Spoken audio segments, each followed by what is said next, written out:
Last ভিডিওতে আমি এসেছিলাম ধর্ণকুড়িয়ার এই রকম রাজবাড়িগুলো দেখতে। এই রকম বলতে ছিল প্রথমেই গায়েনদের বাগানবাড়ি, গায়েনদের রাজবাড়ি, এছাড়া সাউবাড়ি, বল্লভবাড়ি আর এই সুন্দর রাজমন্দির। এমনকি সাউ পরিবারের বানানো ধর্ণকুড়িয়ার এই সুন্দর স্কুলটিও ঘুরেছিলাম। আর সবার শেষে বাবা লোকনাথের পবিত্র জন্মস্থান কচুয়াধামে পুজো দিয়েছিলাম।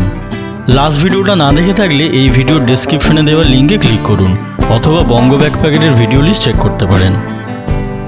সারাদিন ধর্ণকুড়িয়া ঘুরে এবার চলে এসেছি কাঁকড়া মির্জানগর স্টেশন। এখান থেকে শিয়ালদাগামী ট্রেন ধরে একদম পরের স্টেশন হাড়োয়াতে নামব। আচ্ছা, চন্দ্রকেতুগড় কেন যাচ্ছি বলে দিই। ছোটোবেলা থেকেই হিস্ট্রি আমার ফেভারিট সাবজেক্ট, তাই হিস্টোরিক্যাল প্লেসগুলোতে ঘুরতে আমার দারুণ লাগে। আর এই চন্দ্রকেতুগড় বাংলার হিস্টোরিক্যাল প্লেসের মধ্যে একদম টপে আছে। তার কারণ এখানকার ইতিহাস 2500 বছরেরও বেশি পুরনো, যার সময়কাল মৌর্য যুগ থেকে পাল যুগ পর্যন্ত।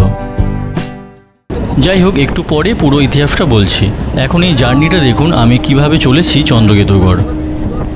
এখন ট্রেন চলেছে হাওড়া স্টেশনের দিকে। বাইরের ল্যান্ডস্কেপগুলো দারুণ লাগছে। বসন্তের এই দুপুরে চারদিকের প্রান্তর জুড়ে আছে বিভিন্ন ফসলের ক্ষেত।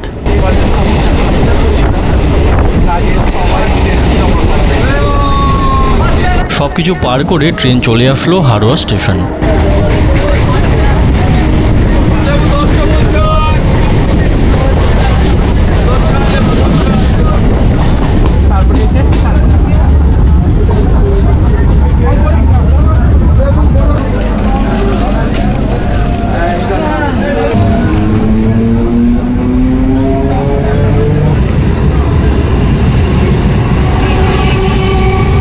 এখন সময় হচ্ছে 11:45। আমি এসে নামলাম হাওড়া স্টেশন রোড।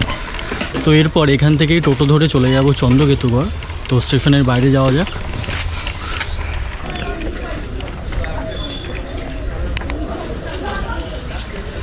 স্টেশন প্ল্যাটফর্মে চারদিকে ফলের দোকান।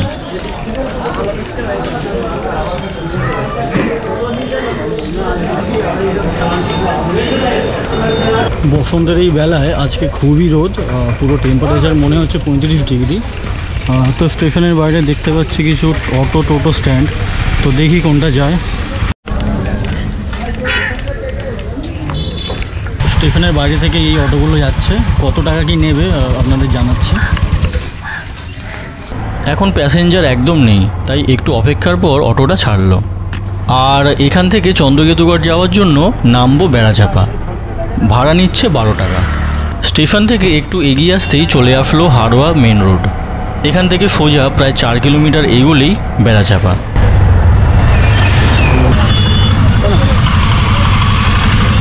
অটোগুলো নামিয়ে দেয় বেড়াচাপাতে, আর বেড়াচাপাতে নেবেই সামনের দিকে একটু হেঁটে এগিয়ে গেলেই চন্দ্রকেতুগড় পড়ে।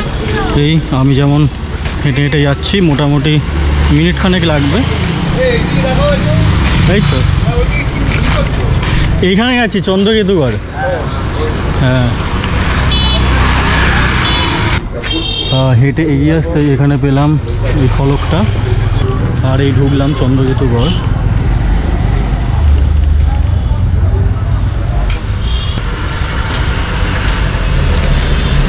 এখানে চন্দ্রকেতুগড়ের সম্বন্ধে আছে, আমিও আপনাদের ডিটেলসে বলবো। আগে প্রথমে একটু ঘুরে দেখি, তারপর আপনাদের ডিটেলসটা বলছি।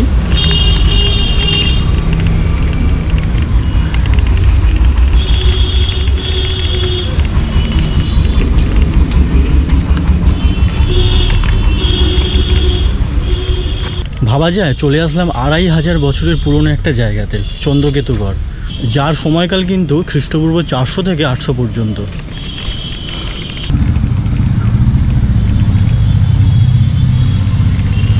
আর এই ওপরের ঢিবিটাতে উঠলে ভিউটা ঠিক এইরকম লাগে।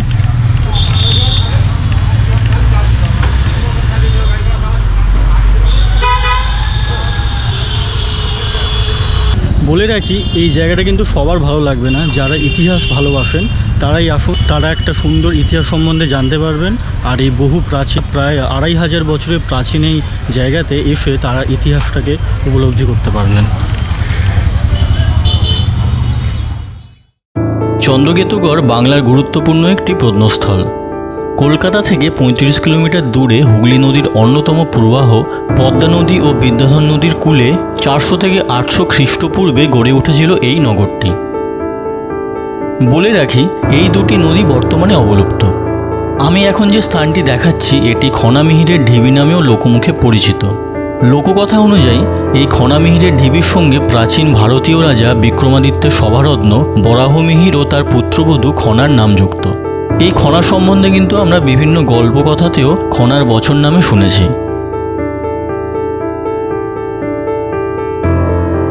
এই প্রত্নস্থলটি মাটির বিশাল আয়তক্ষেত্রাকার দুর্গপ্রাচীর ঘিরে আছে। কাছাকাছি দেবালয়, হাদিপুর, বেড়াচাপা, ইটাখোলা ইত্যাদি গ্রামের বিস্তীর্ণ অঞ্চলে এই প্রাচীন ভারতীয় নগরীর 5টি স্তর পাওয়া গেছে, যার সময়কাল 400 থেকে 800 খ্রিস্টপূর্ব, যার মধ্যে মৌর্য যুগ থেকে শুরু করে কুষাণ যুগ, গুপ্ত যুগ এবং পরবর্তী পাল ও সেন যুগের প্রত্নতত্ত্ব পাওয়া গেছে, যার মধ্যে কালো মাটির পাত্র, তামা ও রূপোর মুদ্রা, বিভিন্ন দেবদেবীর মূর্তি, মাটির পুতুল, এমনকি বাংলার প্রাচীনতম বৌদ্ধ মূর্তি, এছাড়া বিভিন্ন জৈন মূর্তিও এখান থেকে পাওয়া গেছে। প্রাচীনকালে এটিই ছিল অবলুপ্ত পদ্মা নদীর তীরে বাংলার প্রাচীনতম বন্দর। বিভিন্ন ঐতিহাসিকদের মতে চন্দ্রকেতু গড়ই ছিল সম্ভবত গ্রিক দার্শনিকদের বিভিন্ন গ্রন্থে উল্লেখিত সমুদ্র বন্দর, গঙ্গা ডিরাইয়ের রাজধানী বা গাঙ্গে বন্দর।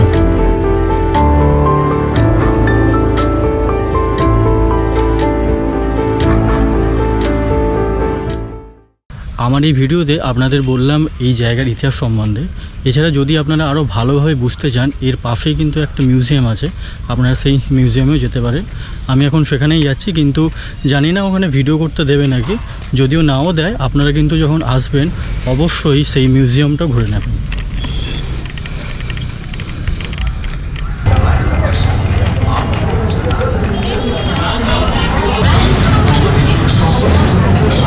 হেঁটে চলে আসলাম বেড়াচাপায়।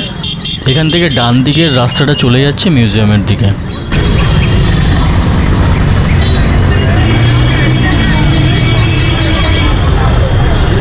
এখানের গাড়িগুলো কিন্তু বেশ পুরনো, বাট এখনও সার্ভিস দিয়ে যাচ্ছে। এখান থেকে মিউজিয়াম 900 মিটার, আমি হেঁটেই চলে যাচ্ছি। এছাড়া এখানে যে কোনো টোটো বা বারাসাতের বাসগুলো মিউজিয়ামে যায়। মিউজিয়ামটি একদম মেন রাস্তার ওপর।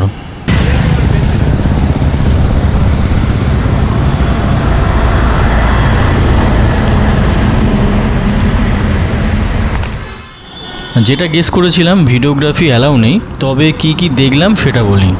এই চন্দ্রকেতুগড় থেকে খননে যা পাওয়া গেছে তার মধ্যে এখানে পোড়ামাটির বিভিন্ন আসবাব, তামা ও রূপার মুদ্রা, সিল, কালো পাথরের মূর্তি ইত্যাদি এখানে আছে।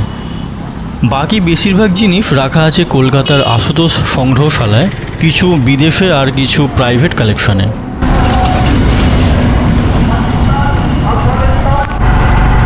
এবার চলেছি কিছুটা দূরে চন্দ্রকেতুগড়ের আর একটা আর্কিওলজিক্যাল সাইট আছে সেখানে।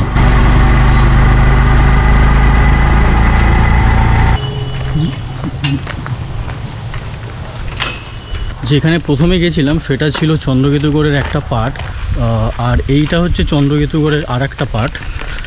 এখন যেখানে যাচ্ছি পুরো দেখুন গ্রামের মধ্যে দিয়ে এখানে কাঠ চেরাইয়ের কাজ চলছে, এদিকে পুকুর, পুরো গ্রাম্য পরিবেশ।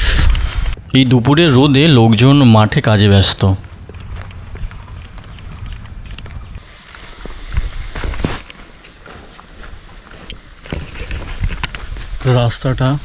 রাস্তার চারদিকে পুরো জঙ্গল, কলা বাগান আছে। এখানে যে মাটির উঁচু ঢিবিগুলো দেখা যাচ্ছে এইগুলোই কিন্তু প্রাচীন চন্দ্রকেতুগড়। এখানে হেডিংও ছিল সংরক্ষিত এলাকা। এখন বসন্তকাল, তাই কোকিলের ডাক, চারদিকে পাখির আওয়াজ। আর এই জায়গা,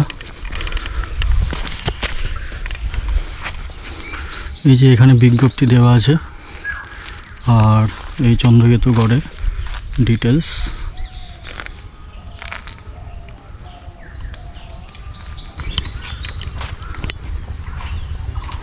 একটু আগে যেমনটি বলেছিলাম, চন্দ্রকেতুগড় বেশ কয়েকটি গ্রাম নিয়ে জুড়ে ছিল, যার মধ্যে কিছু কিছু জায়গার খনন করা হয়েছে। এখানে যে এই উঁচু মাটির ঢিবিটা আছে যার উপর দিয়ে আমি হাঁটছি, এইটা ছিল প্রাচীন চন্দ্রকেতুগড়ের মাটির প্রাচীর।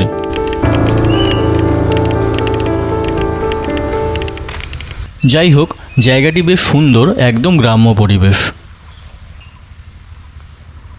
আমার আজকে চন্দ্রকেতুগড় ঘোরাঘুরি প্রায় শেষ। সারাদিন রোদে ঘুরে একটু টায়ার্ডও হয়ে গেছি, তাই ছায়াতে বসে এই গ্রাম্য পরিবেশে একটু জিরিয়ে নিচ্ছি, তারপর রওনা দেব বাড়ির উদ্দেশ্যে। তো বন্ধুরা, এই ছিল আজকে আমার ভিডিও। চন্দ্রকেতুগড় প্রায় 2000 থেকে 2500 বছরের পুরনো। তো এই ভিডিওটা কেমন লাগলো আমাকে অবশ্যই কমেন্ট করে জানাবেন, আর ভালো লাগলে একটা লাইক করবেন, আর সাবস্ক্রাইব করে রাখবেন বঙ্গ ব্যাকপ্যাকের ইউটিউব চ্যানেল। তার কারণ আমি এরকম ট্রাভেল স্টোরি, ট্রাভেল ভ্লগ আমার চ্যানেলে আপলোড করে থাকি। তো দেখা হবে আবার একটা নতুন ভিডিওতে। আজকের মতো টাটা।